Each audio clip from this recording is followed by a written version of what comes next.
I took the job for the money. It wasn't glamorous, but it was steady. Stay overnight with an elderly woman in her home, make sure she didn't wander or fall, call her daughter if anything serious happened. They told me she had dementia, mostly harmless, sometimes confused and forgetful. She just needed someone there, just in case. When I first met her, she was lovely.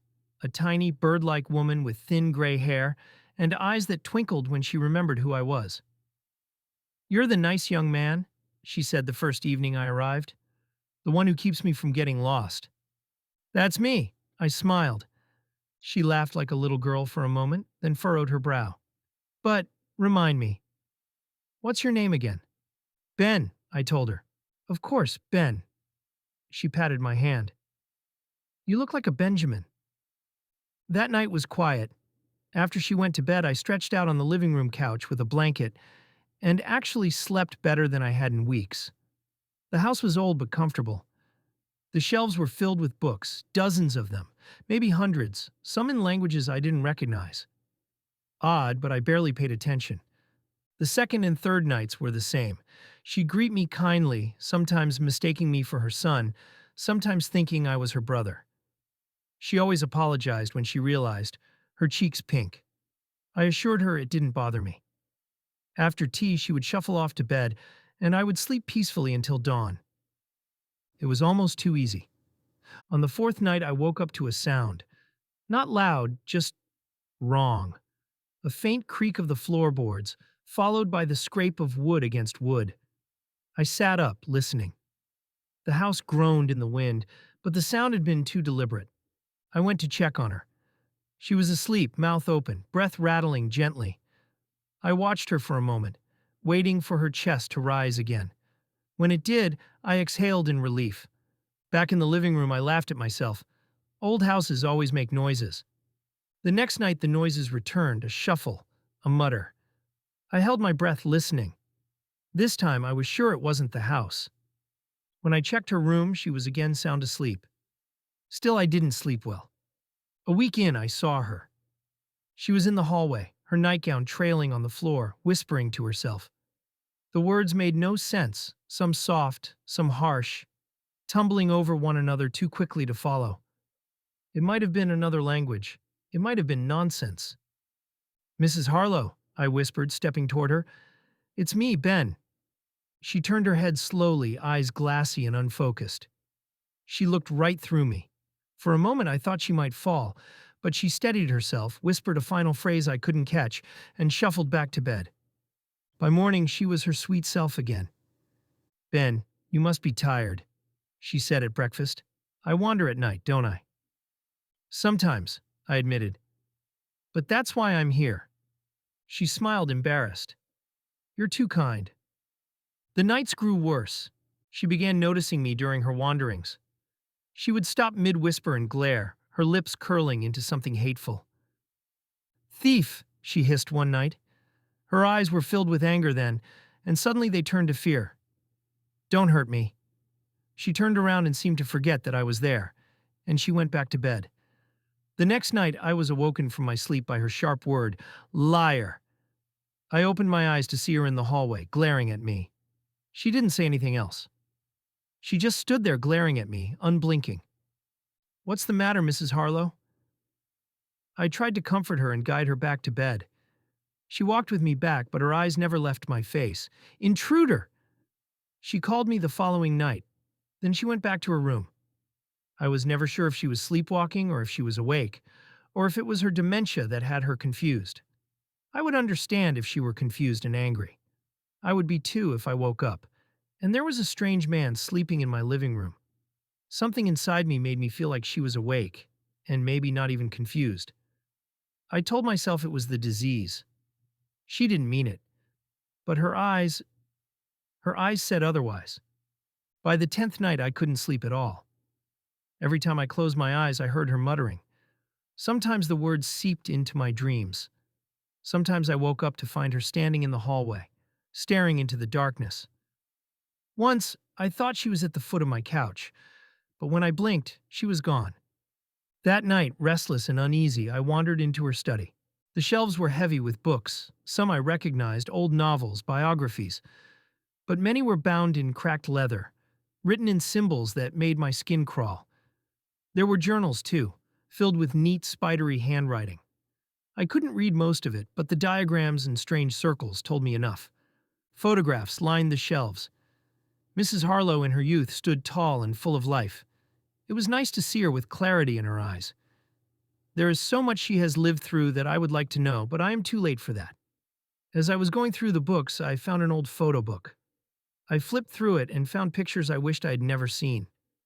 They were of her with other women, in the center of a ring of fire. She was staring at the camera with that glare she gave me at night. Picture after picture of her wearing robes, in the middle of rituals, just staring at the camera with such anger. It was like she was looking into the future, disapproving of the day I would someday be looking through her books. I realized then she hadn't just been some sweet old woman in her younger years. She had been something else. In the center of the study was a round table piled high with books, trinkets, and old letters. I had seen the table several times, but I had never really taken a close look at it. There was a spot on it that was not covered. Just a few inches of bare wood table. There was something on it. Weird lines. I started removing the things that covered it and slowly started to see what the table was. The lines made a pentagram with crescent moons on either side. After noticing this, I realized that the books were not old fiction books, but grimoires and rune books. I picked one up and thumbed through it. All the symbols seemed to leak into me, and the air felt heavy. I could almost feel the air breathing into my skin. Cold, wet breath. I felt eyes on me. Benjamin. Her voice cut through the silence. I turned. She stood in the doorway, fully awake. No confusion in her eyes now. No cloud of dementia. Just sharp, furious clarity. You shouldn't have touched my things. I'm sorry, I stammered. I didn't mean... Her hands rose. The air thickened. She spoke, not the garbled mutters of before, but clear, commanding words that shook the walls around me. The symbols in the book seemed to glow, while the photographs shifted and watched. The floor tilted beneath me. The hallway behind her stretched on, longer and longer, its doors bending and twisting. Her eyes rolled to the back of her head, and her voice grew louder and full of command. She was speaking clearly, but I could not understand a word she was saying. It seemed like another language. I stumbled, clutching at the wall. The house was changing. The doorways no longer led where they should. Every step carried me deeper into corridors that shouldn't exist. Her laughter followed me. One room leading straight into another room. Into another room. None of them were rooms that I recognized. Halls and walls, and rooms of gloom. Windows filled with black, and memories of past days. I was there, then here, and where? Time traveled in and out, forward and backward. Where am I? Who am I? How long have I been here? A minute? An hour? A week? Forever. The old lady sits on the edge of her bed, brushing her long gray hair, laughing at her thoughts. A moment of clarity to reflect on the amusements of her past.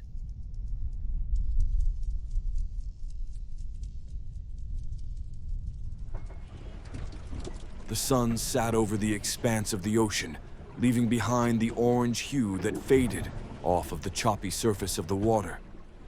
Waves gently lapped against the hull of the Serenity, a small fishing boat that now felt more like a tomb than a vessel. Jake stared at the horizon, his heart heavy with the weight of the past week. It had started as a routine trip, just him and his 3 friends, but a sudden storm had tossed them around like rag dolls, and when the engine sputtered and died, it marked the beginning of their descent into hell. 3 weeks had passed since they'd run out of fuel, and the once cheerful laughter that filled the boat had faded into silence. The crew had rationed their food as best they could, but the supplies dwindled faster than they could have imagined. Despair hung thick in the air, a palpable force that choked every hope of rescue. Jake's mind drifted back to the last meal they shared, a meager portion of canned beans, and then the arguments that followed as hunger gnawed at them. Greg had been the first to break, his body weak and frail. "We can't just sit here," he'd shouted, eyes wild with desperation. But as they all began to succumb to the hunger, Greg's energy waned, and soon He lay motionless on the deck, his eyes vacant and lifeless. The memory of Greg's face haunted Jake. He had been the bravest of them all, always the one to keep spirits high. Each wave felt like a mocking reminder of his situation, and every whisper of wind through the sails taunted his hope of survival. The second crew member, Sam, had succumbed next, his body giving in to the inevitable after days of pleading for food. "We can't just wait to die," he had argued. But Jake, desperate to hold on to any hope, had refused to give up. "Help will come. We just need to hold on." But hope had turned to dust, and Sam's body had soon followed. Now Jake was the last man standing, and as the sun dipped below the horizon, he felt a creeping madness clawing at his mind. His stomach churned with hunger, and he couldn't shake the feeling that the sea was conspiring against him. Was it all in his head? He stared into the depths of the water, which seemed to beckon him closer, whispering sweet promises of release. That night, the darkness enveloped him, a thick blanket that swallowed the boat whole. He sat alone in the cockpit, gripping the wheel as if it could steer him to safety. The wind howled, and waves crashed against the hull, threatening to overturn him. Suddenly, he heard a sound that made his blood run cold, a soft thud from below deck. Heart racing, Jake rose to investigate. The hatch creaked open, revealing darkness that felt almost sentient. He hesitated, knowing he was alone, yet compelled to peer into the abyss. As he descended the steps, the stench of decay hit him like a wave, and he recoiled. There, sprawled across the cabin floor, lay the remains of his friends. But something was off. Their eyes were open, and Jake swore he could see them moving, twisting their mouths as if trying to speak. The grotesque mockery of their lifeless bodies sent him reeling back up the stairs, gasping for air. "No, no, no!" he screamed, backing away. "This isn't real." But their bodies seemed to lurk over him, and he could feel their eyes on him, urging him to join them in the depths. As dawn approached, he realized the sea had claimed more than just his friends. It had taken his sanity. Alone, lost, and desperate, Jake sat at the helm, his fingers slipping from the wheel. The whispers grew louder, and he felt a pull from the water, a call he could no longer resist.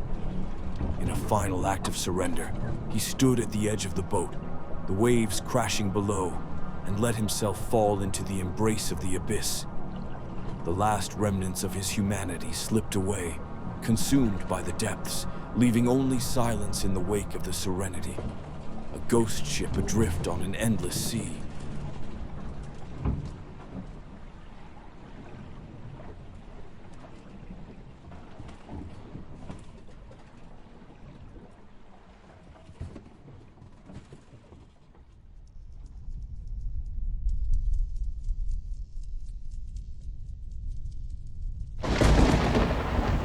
The rain lashed against the old farmhouse like a living thing, claws of wind raking at the shingles as if desperate to get in. Claire sank deeper into her favorite armchair, a mug of steaming herbal tea nestled between her trembling hands. The fire crackled softly in the hearth, but it didn't chase away the chill burrowing into her bones.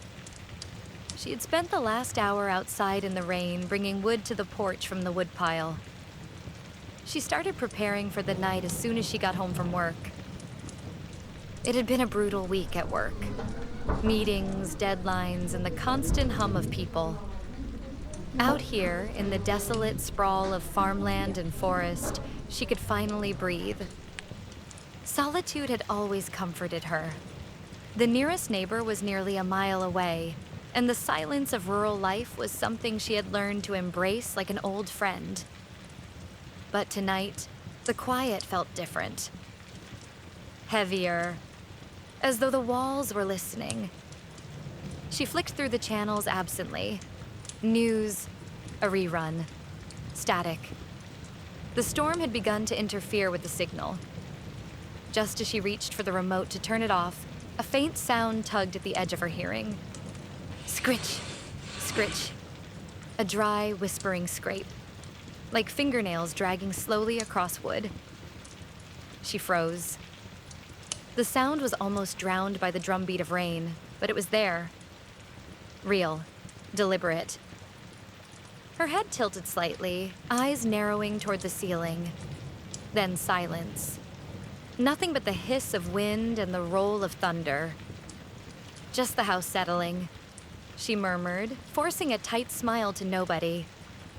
Still, the tea didn't warm her like it had before.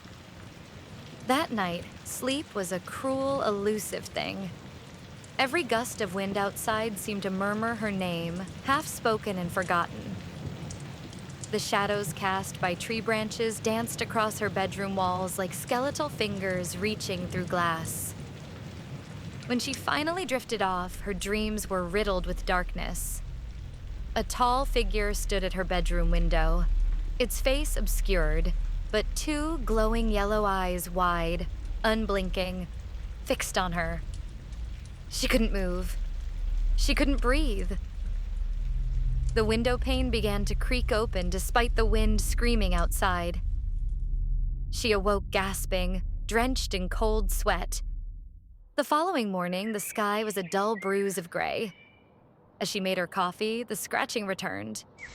Louder, more urgent. This time from beneath her feet. From the cellar. Claire stared at the floor. The old farmhouse had a root cellar she rarely entered. Just a damp pit of stone and spiders and forgotten junk. She had always avoided it instinctively, as though something about it didn't want to be disturbed. Maybe an animal had gotten in? A raccoon? A squirrel? Or something else? Brushing away her unease, she tried to push it from her mind. But as the hours dragged on, she couldn't shake the sensation that she was being watched. It was more than paranoia. It was primal, like prey sensing the unseen eyes of a predator in the trees. Grabbing her old flashlight and her thickest sweater, she forced herself to the cellar door. Her house had two doors to the cellar. One outside with a thick, rusty chain and a big lock that was so old and corroded that no key would ever fit inside it. The other door was in her kitchen with a latch, but no lock. It groaned open on rusted hinges, the darkness below yawning like a hungry mouth. She descended slowly, each wooden step moaning under her weight. The air was damp and sour, thick with mildew and something else. Something metallic. The scent of old blood, maybe. The flashlight flickered erratically as though the darkness itself resisted illumination. The beam revealed the detritus of the past, crumbling boxes, broken furniture, and shattered mirrors. The silence was thick, but behind it was that sound again. Scritch. Scritch. Now closer. Behind her. She spun around. Nothing. Until the beam of light caught on a pile of rags in the corner. Beneath it, a book, a notebook. The cover was black, stained with age. She picked it up, brushing off cobwebs. The pages inside made her blood run cold. Names, dates, notes. Her name, her routines. Claire, 7:32 a.m., leaves for work. 5:47 p.m., returns. Tea, chamomile. Calls sister, 3 minutes. Showered, red sweater. There were hundreds of entries, every day for nearly a year. Hands trembling, she flipped to the last page.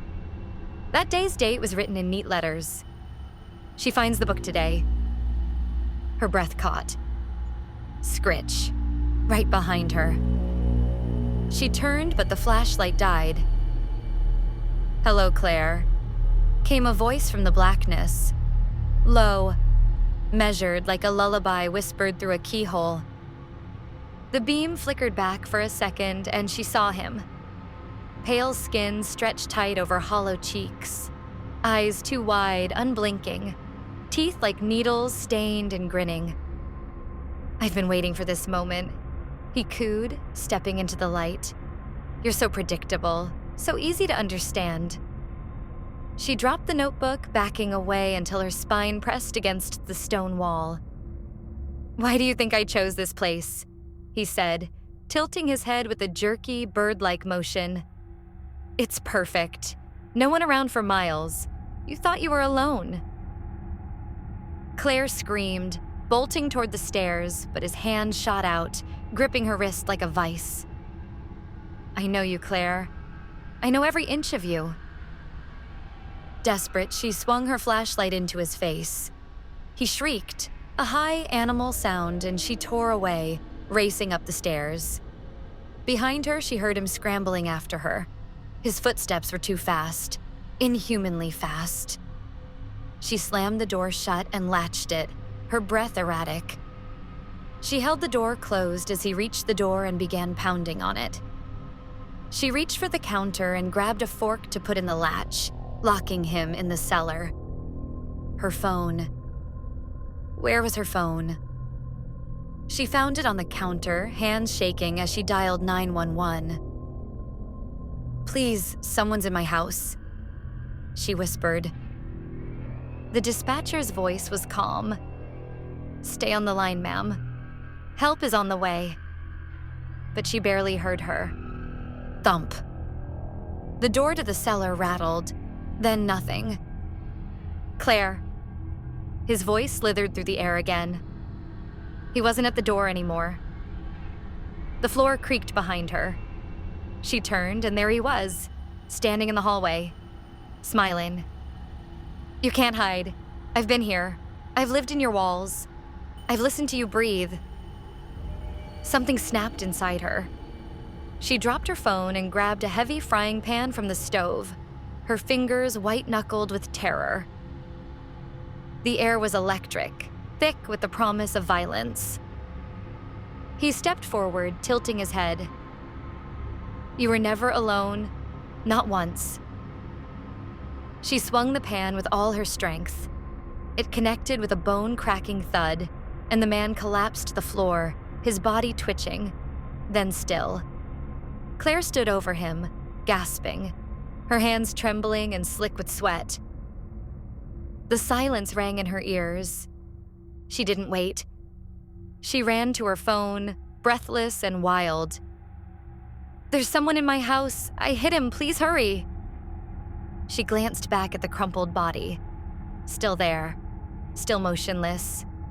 And yet, something felt wrong. A crash of lightning. The lights flickered again, brief darkness swallowed the room, and when they returned, he was gone. Only a smear of blood and the dented frying pan remained. Claire screamed, backing into the corner, clutching the phone so tightly her knuckles turned white. The police arrived minutes later, their red and blue lights slicing through the storm outside. Officers swept through the house, combing every room, every crevice, even the cellar. They found signs of forced entry, the disturbing notebook filled with observations about Claire, and even the spaces between the walls he had used to spy on her. But no trace of him. No footprints in the mud outside. No blood trail. Nothing. He had vanished like smoke. We'll keep patrol cars nearby, one officer said, his face drawn. But if he's still out there, he knows how to cover his tracks. That night, Claire couldn't sleep. Every creak of the house made her flinch. Every gust of wind sounded like footsteps. She locked every door, every window. But deep down, she knew it didn't matter, because he had been inside all along, watching, waiting, and he knew how to get in. 2 days later, she found another page in the notebook, neat handwriting in ink that was still drying. She thinks she's safe again. She's wrong.